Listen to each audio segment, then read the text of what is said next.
so the vegetable mind is reconnected to the human mind, which then is given the integrity to control the machine mind.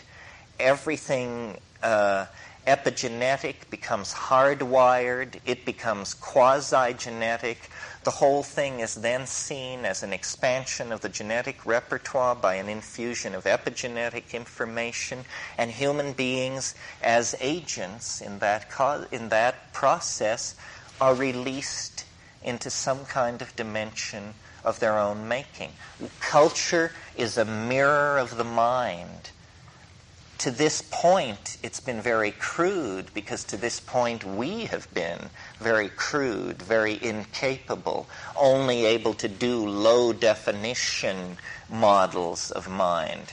But with psychedelic drugs, with dynamical, mathematical theories at the frontiers of mathematics, with very high-speed computational engines, computer graphics, all of this stuff, a mirror of the mind is coming to be. Culture is more and more reflecting what we are. We are going to be the horrified witnesses of the revelation of the true nature of the human soul. We are going to find out what everybody else only wondered about, which is, who are we really? What will we do with ourselves when we are freed from the constraints of gravity, energy, and yes, morality and politics? What are we when we begin to take off our cultural clothing? What kind of world will we build in the pure imagination? The engineering fantasies of those who would build spacecraft the size of Manhattan, hollow worlds with tilled fields and swaths of rainforests and savanna in their sides, that is the first step, the imaging of the mother world to prove that one cognizes the situation. But human beings are creatures of art. And whether this art is erected in massive structures in orbit around Jupiter, or whether it is erected in some kind of fractal and syntactical electronic simulated space that is somehow quantum mechanically sustained, it doesn't matter. The point is the lineaments of the imagination, the projection of human hope and creativity. And the psychedelics are the way in which this has always been done up to now, unaided. What we know of culture, what we have of culture, has come to us in this way. I mean, without psychedelics, we'd still be flipping over cow paddies on the plains of Africa looking for beetles.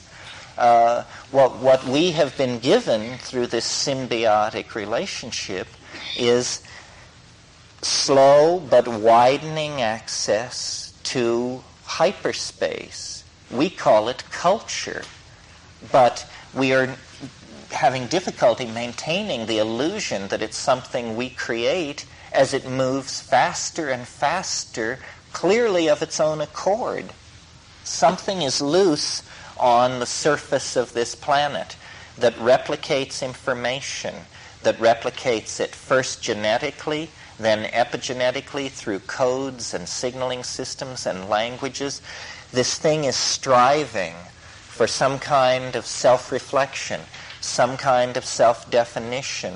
The motion of the continents are its playthings. The volcanism of the mid-Atlantic trench is, a part of its breathing life. And we have been called forth into this process as catalysts of something.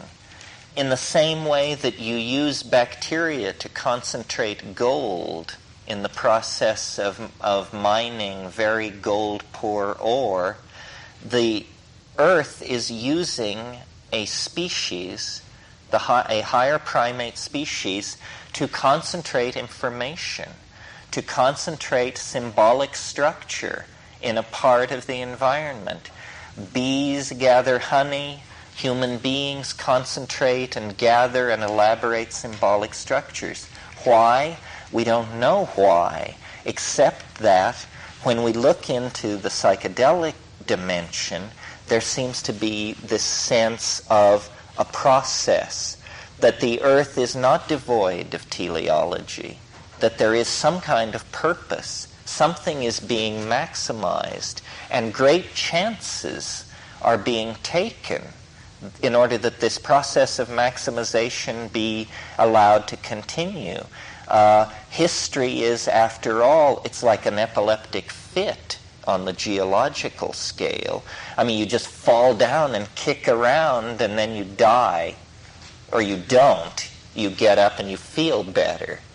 And this is the dilemma that we confront. We are in a fit, a 10,000-year fit of informational excrescence, code transfer, syntactical elaboration. Everything is feeding back into everything else. Some kind of super autocatalytic hypercycle is taking place in the realm of information, leading toward what I call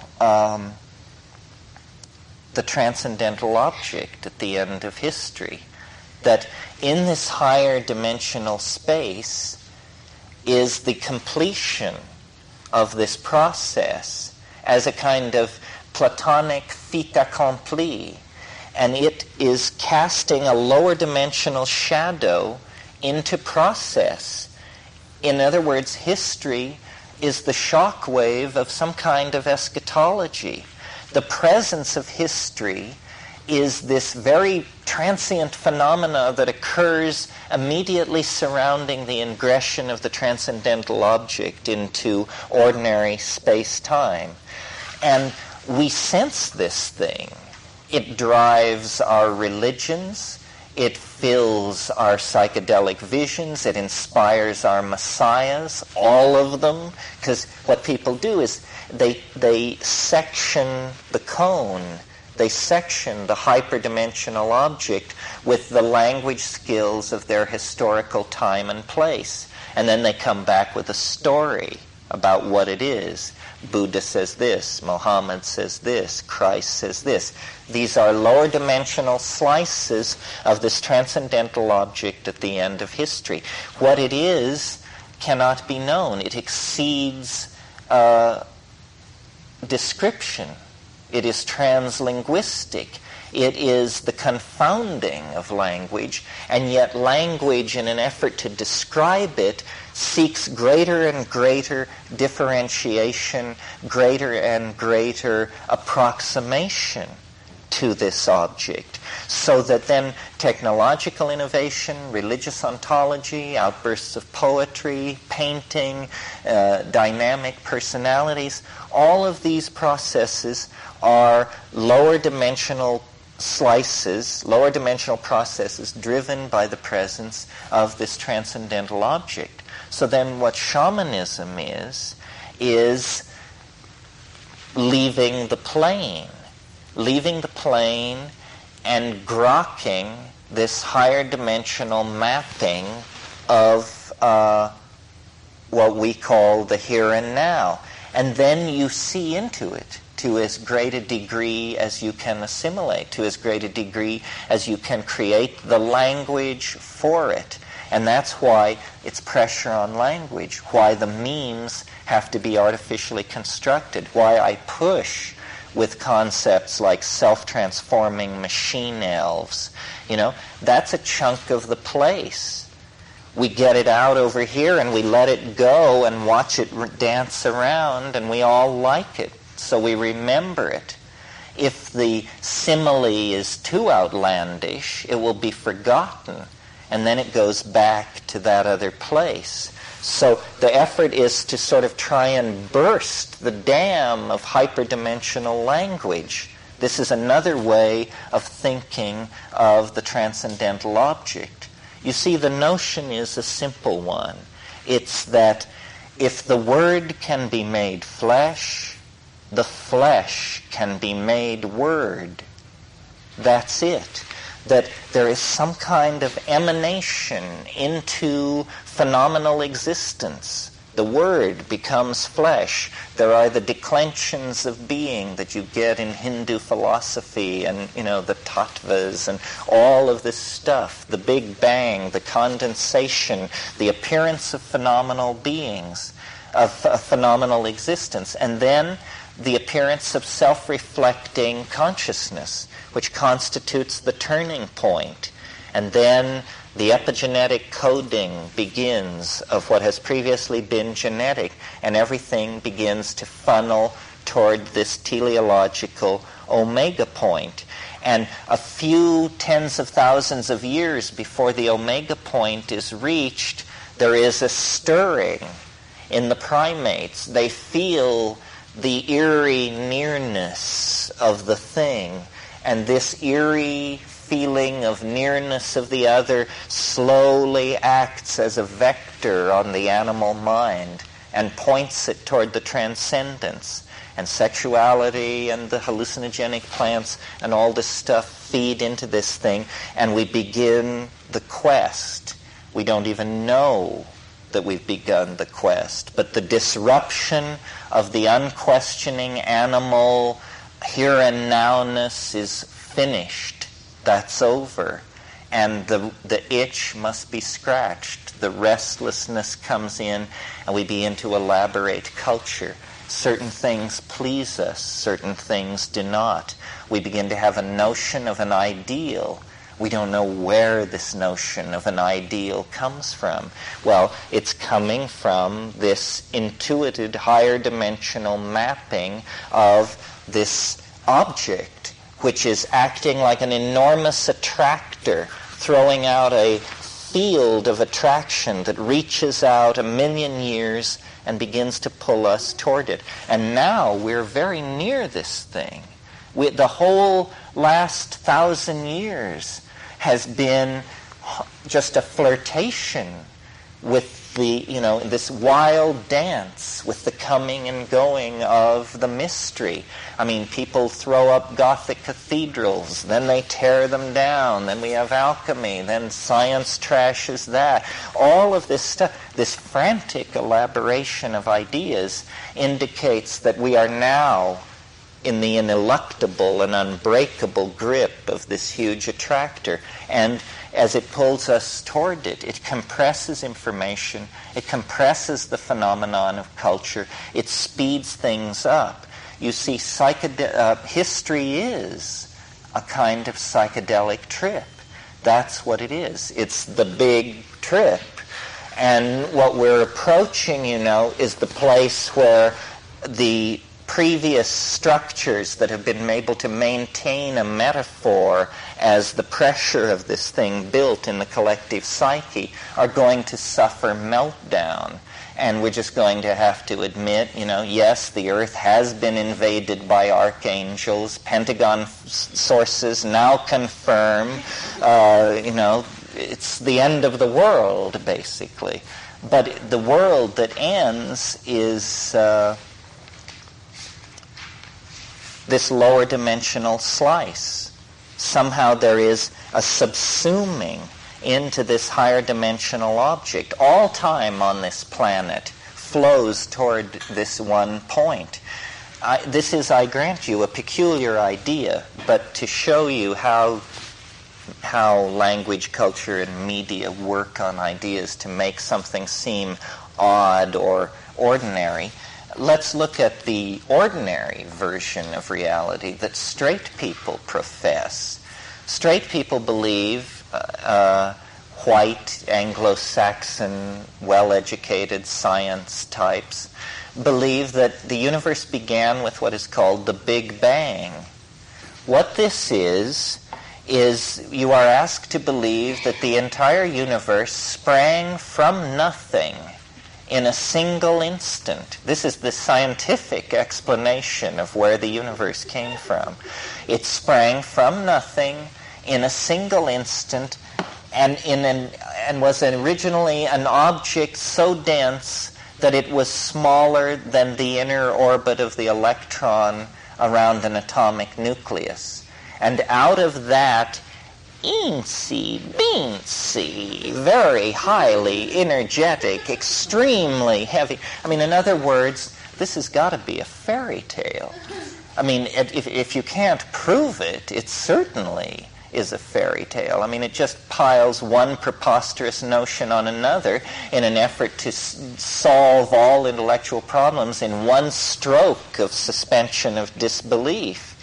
Well, what I'm proposing is also a singularity where everything is pulled into a kind of ultimately complexified, super dense state of connectedness. But the singularity that I propose emerges out of a very complex situation, i.e. the evolving cosmos as we know it, which, as we see, has many states of chemistry, energy levels ranging from that of quasar to flashlight battery, so forth and so on. It seems more likely to me that a singularity would emerge out of a background of complex event systems than that a singularity would emerge out of absolute primal nothingness. And so when you look at these two theories, you can pick whichever one suits your aesthetic. But the notion that one is preposterous and the other the stuff of reason and empiricism is just nonsense. At every end of the scale, we are surrounded by myth. And so I think that this kind of a singularity solves a lot of problems for us. It explains the evolutionary thrust of development on this planet. It locates human history in nature as a force that has been called out of nature by natural processes on the planet. It reassigns human beings a role in the unfolding of the planet other than its simple, flat-out rape and destruction. And it places ahead of us an object of hope, because the transcendental object that is doing this is pleasant to experience. I mean, I don't want to make a moral judgment on it, but it is, God's love or something like that. It is real. And I think this is what history moves toward. This is the intuition of religion that is so severely flawed and compromised by the limitations of religion and the deals that it cuts. Well, maybe we should stop for a couple of minutes and stretch and then have questions. It doesn't make sense to you, it doesn't make sense, period, probably. So, are there questions, comments, clarification? Yes. I wanted to ask you on your the DMT experience that you described. The way you were describing it, it sounded as if other people had experienced similar types of beings as you had, or was that only your personal experience you were describing? No, I would say I get pretty good results. Of the people I have been able to turn on, I would say half get elves and entities. I don't take responsibility. You can't know what's going on. I mean, people botch it. They don't do enough. They do it on grass. It wasn't made right. All these parameters. But people that I've been able to satisfy myself that it was done right, about half get it. And not everyone gets it as strongly. It seems to be a kind of archetype through which you cut deeper and deeper, and the deeper you go, the stranger it gets, but it keeps its character. For instance, I saw one woman take DMT, and it looked to me like a subthreshold dose. It looked to me like an insufficient dose. One way you can tell that people are in fact getting a sufficient dose is that there will be rapid eye movement under the eyelids. It's because they're watching all this crazy stuff. If you don't see their rapid eye movement happening, then you have reason to wonder if they actually did enough. Well, so I didn't think this woman got quite enough. So she came down and she said it was the saddest carnival in the world.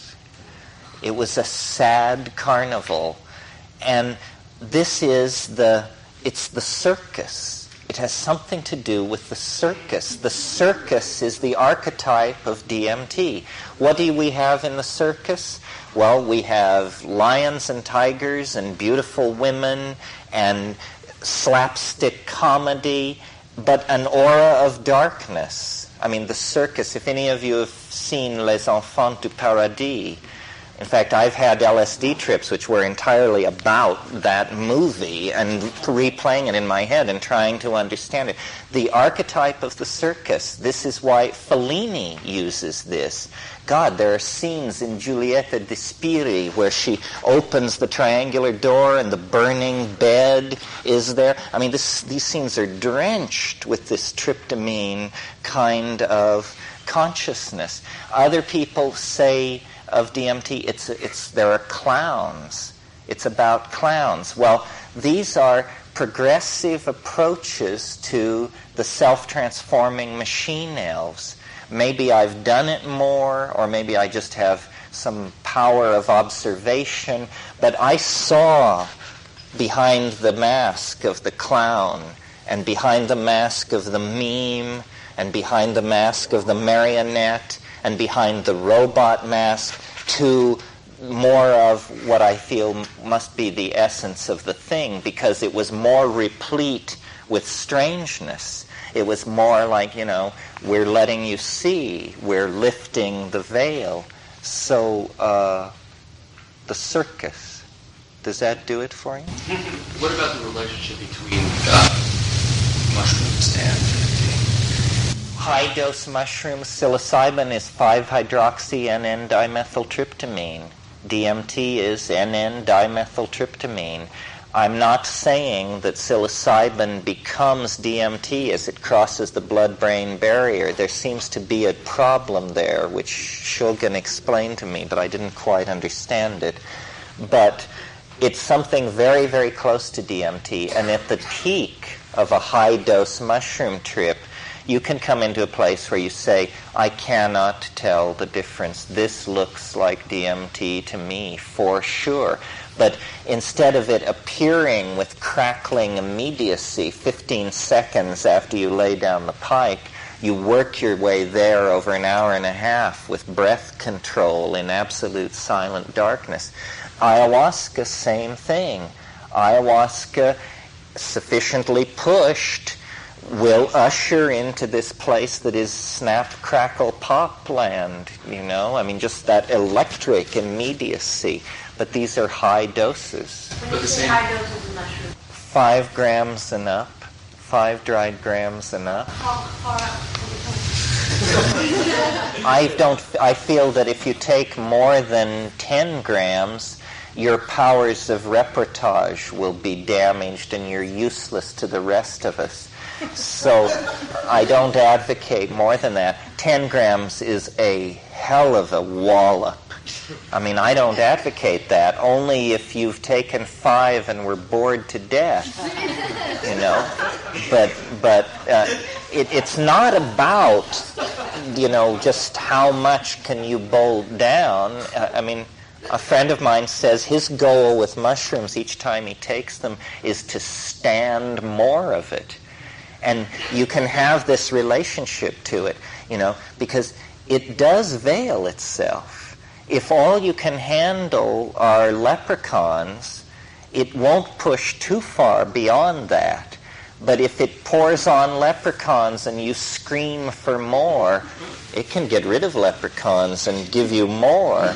I mean, I have had, conversations with it where I would say, okay, we've been looking at Baroque altarpieces, or we've been looking at Kandinsky's later period, The Mushroom and I. It's showing me this stuff. And so then I say, well, what turns you on?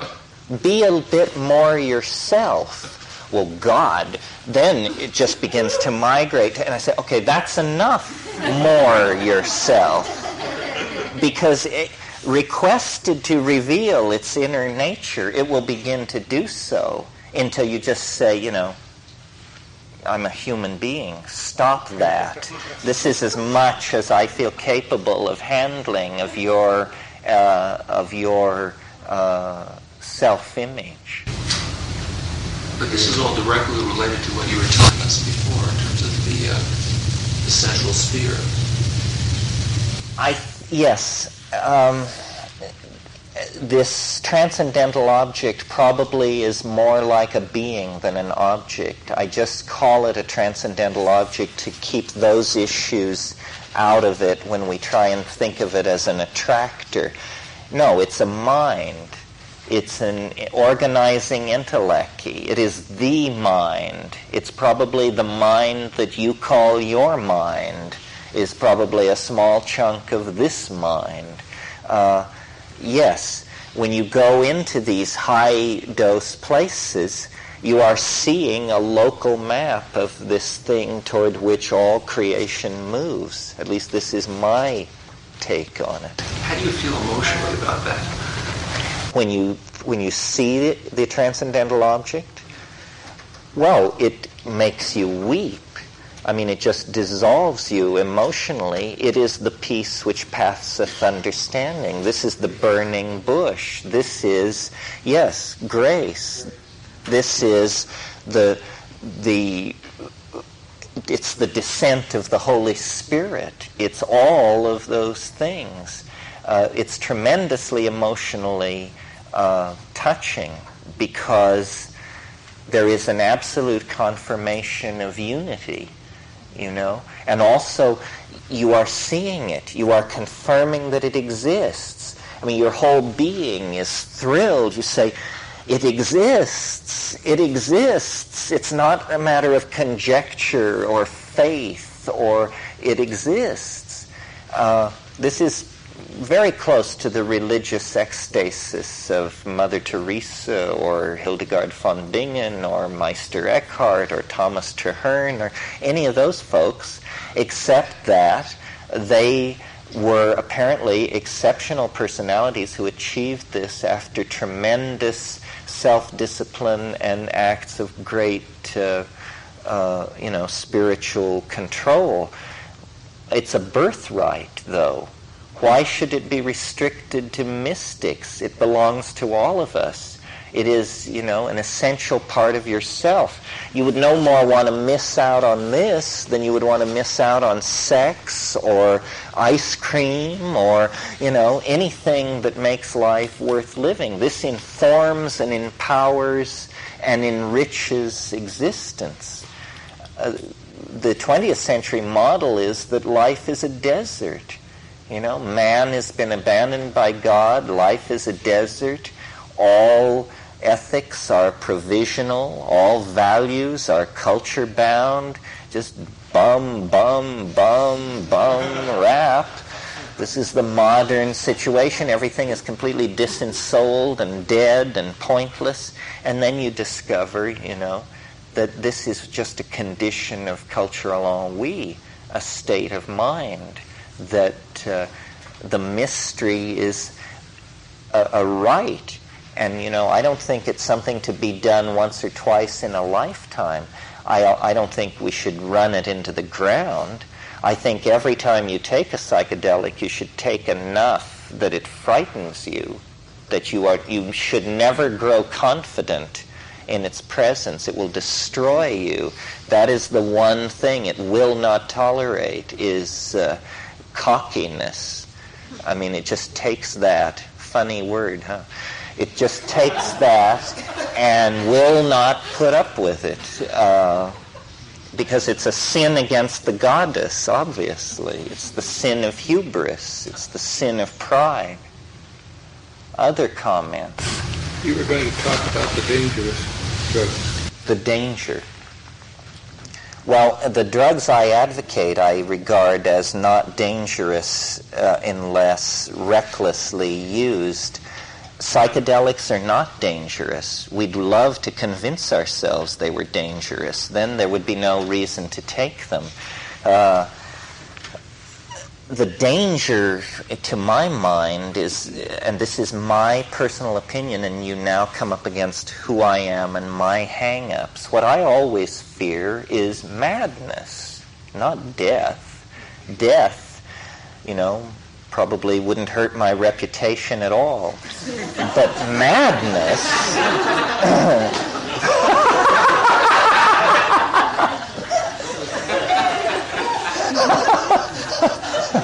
madness would be a disgrace at this point.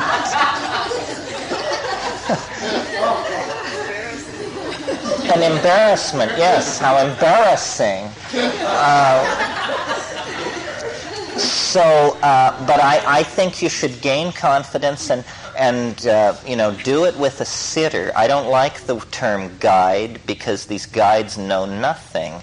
But a sitter is somebody who's together enough to, call an ambulance or just calm you down, basically. Somebody told me a wonderful story, which you should know because you might, draw comfort from it.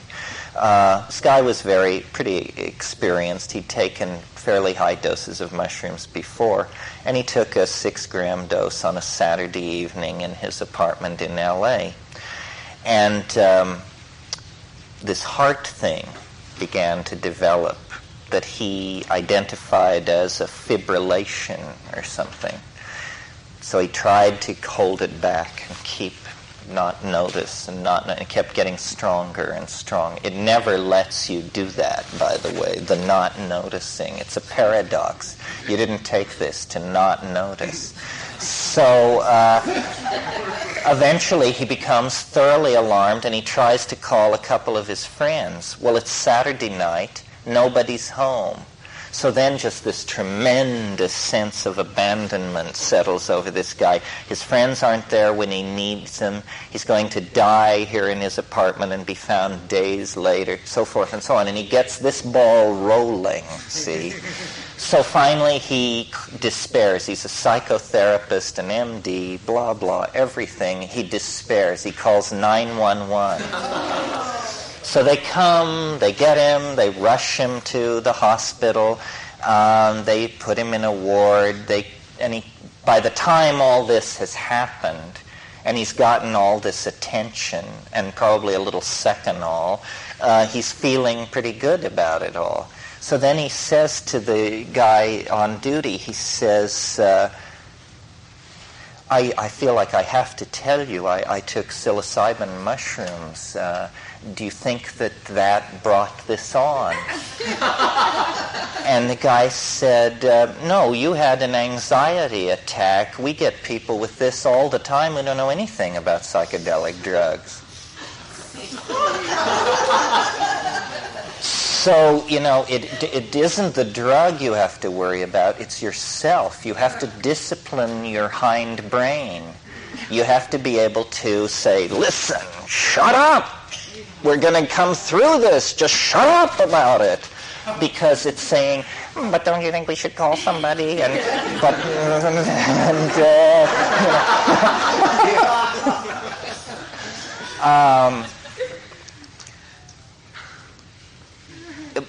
We shouldn't treat it with such levity because it is a serious issue. I mean, I've been in many circumstances where vital signs seem to have fallen so low in my own perception that I just was saying to myself, keep breathing, keep looking, keep breathing, keep looking. And I felt, that I was in a submarine 5.5 miles down.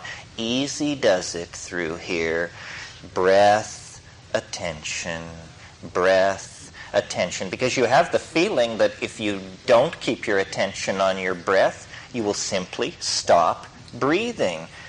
Well, now, it's interesting. People who don't worry much about psychedelics, you tell them a story like that, and they say, well, isn't that the bit that you take these drugs and you think you're dying and then you get straight and then you don't die and then you're really happy? Isn't that what it's supposed to do? I thought that was what it was about.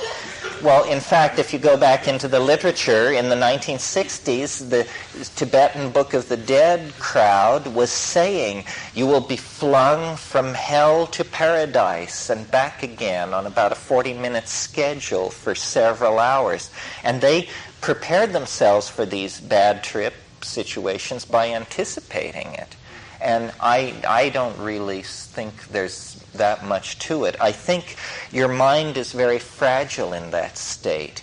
And, you know, a bad thought quickly becomes a cascade. And you have to know how to stop these cascades. A very practical technique that I use is I take a hit of cannabis, because that seems to shake up the deck again.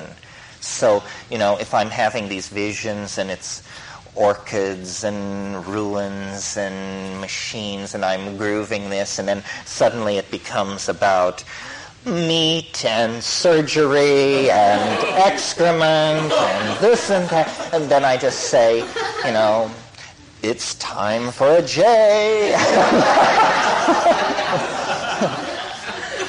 Now, Stan Groff would say you should go through these things and that this is important for your process. But, you know, I'm squeamish and enjoy steering it. Also, it's good to be informed, to know when you get in there, how dangerous is this drug and how much did I take? And if you know that you took 15 milligrams of psilocybin, and you know that the LD50 of psilocybin is some astronomical figure, well then you can tell yourself this cheerful little story about how you can't possibly die because you took so little. But the main thing is it teaches you discipline, and you know, thinking you're going to die, at least for me, is not all that rare. I mean, if somebody invites me to go sailing with them on the bay on a Sunday afternoon, at least twice in the afternoon I will sign off completely and just assume that's it, you know. Maybe I'm a little paranoid, you know, or maybe I have crazy friends, but Terence, we were talking at lunch about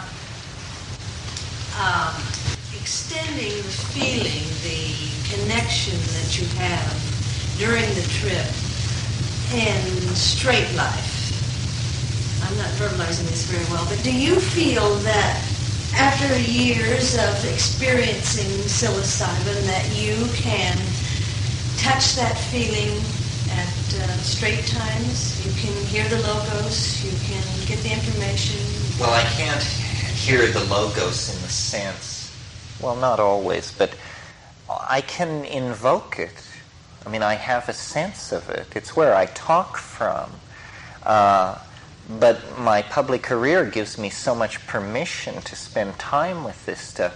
I mean, and I think about it all the time. I mean, I image everything.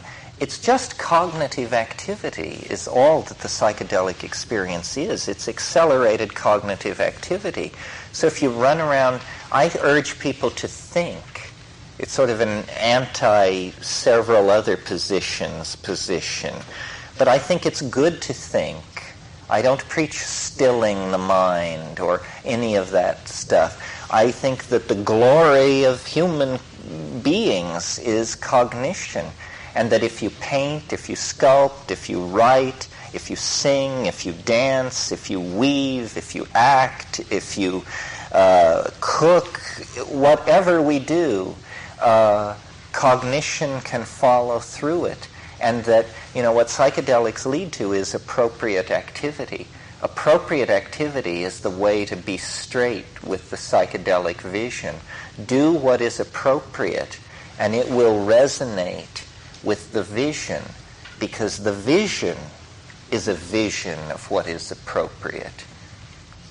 And then if you have to do terribly inappropriate things, you know, if you contact the Logos on Saturday night and go back to designing the stealth bomber on Monday morning, it's going to be difficult to act psychedelically because that is not appropriate behavior. Appropriate behavior is a self-explanatory concept. Everybody knows what that is. Yes, you had a question. Yeah. Ram Dass talks about his gurus, like in India, like taking 10 times the dose of LSD that normally would turn them on and nothing happened, as if the thought being that they're always in that state. What do you feel about that? No, the thought is that they will never attain this state. What? How do they keep from it? Well, by being beastly little priesties, basically. No, I mean... I regard all organized religion as a plot against free thought. It just, because you see, everything in the world seeks to disempower direct experience. And that is obscene. We mustn't let that happen. So these people who have techniques and lineages and ashrams and all of this stuff, the first million years of religion was psychedelic. And then when these dominator societies got going, they said, well, we need religion, but we need religion at 15% power. These orgies bust up the community rhythm. Nobody wants to get up in the morning to go hoe the fields. Suddenly, not psychedelic plants, but agriculture, corn, tammuz, all of this comes into play. Food plants gain importance in agriculture. It's really the nomadic pastoralists and the hunter-gatherers who seem to be able to sustain the psychedelic lifestyle.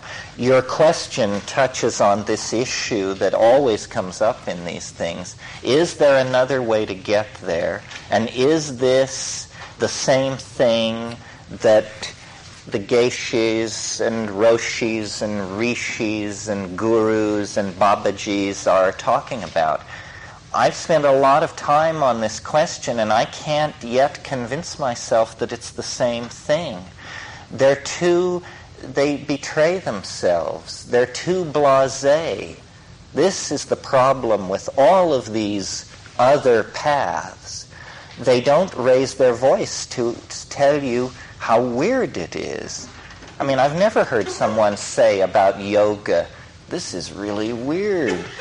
Do this and you will feel weird and you'll see weird things and bizarre thoughts. No, they say, do this and energy will rise. And the thing which pervades the psychedelic experience is this sense of weird, sense of closeness to a bizarre secret of some sort. I don't even claim that the psychedelic experience should be put on the spectrum of spiritual experience, somewhere between moral rectitude and Buddha. You may be able to pass from moral rectitude to Buddha and never get near the psychedelic experience. That's one of the reasons Flattery's book about Haoma is so fascinating, because he makes the point about Iranian religion that it's thoroughly matter-of-fact about this other dimension. It doesn't call it higher or lower. It doesn't say you're a better person if you can go there. It just says that it's there. And that, to me, is more characteristic of the psychedelic approach. I'm puzzled by the relationship to moral goodness and to spiritual advancement that the psychedelic experience has. It does seem to bring to the people who immerse themselves in it, like the shamans of the Amazon, a certain kind of moral suasion. They're impressive personalities. The good ones won't screw you. The bad ones will. But once you find a good one and follow him around for a few months or so, you become quite convinced that this guy is a morally superior human being in all of his dealings with people. This guy doesn't lose the thread. He acts from a very real place. But I think just in the presence of so much transcendental wonder, one is inspired to try and get one's act together. And also, I think that if you are a quote-unquote bad person, your unconscious mind will attack you in the psychedelic state. This is why these certain kinds of personalities know instinctively that they shouldn't get near it. And so they stay away from it. It doesn't mean that if you take this stuff, you're a great person. All it means is that you can put up with what a bum you are when seen through that lens. In other words, I mean, it humbles everybody. It really rubs your nose in it, and it doesn't let you escape. And, you know, if you're willing to put up with that, then there's also riches. But I don't think any technique or any religious ontology is in possession of a technique that can carry us close, anywhere close to this place. If they could, we would know about it. In the back here. Yes, Terence, do you have any ideas about other forms of life being sensitive to the same sort of realm that you describe from a human standpoint? Say, for instance, insects or other beings? Well, insects are bizarre, especially social insects, and trying to imagine, you know, in a way a social insect hive is a kind of living brain. I mean, it is a loosely pheromonally connected nervous system that can have millions of individuals in it. As far as speculating, I mean, if the depths of the human mind are unrecognizable to me, I don't know what I would make of the ontology of a termite hive. But how about a horse or a cow? You mean these forms of animal awareness? I don't know. I think that there's some premium you have to be able to freely code. Now, certain animals can freely code to a degree. Then we begin to have to define freedom. Monkeys have a degree of freedom in their coding. The octopi have a greater freedom in coding than almost any other species. And you've probably heard me talk about octopi as an example in nature of a visibly beheld linguistic modality, because octopi communicate their internal states by changing the colors and the surfaces and the display of their skin, so that in a sense the surface of an octopus is what it's thinking. It is a visual manifestation of its internal processes. Its thoughts appear as pictures on its skin, which other octopi can read. Now, this is a form of free coding that approaches or exceeds our own, and in fact might provide a model for future evolutionary developments in human language. I'll talk more about that, since on the face of it it's a puzzling statement. Why don't we knock off for today, and if anybody needs any of this, we can help them out. It's 10 of 6.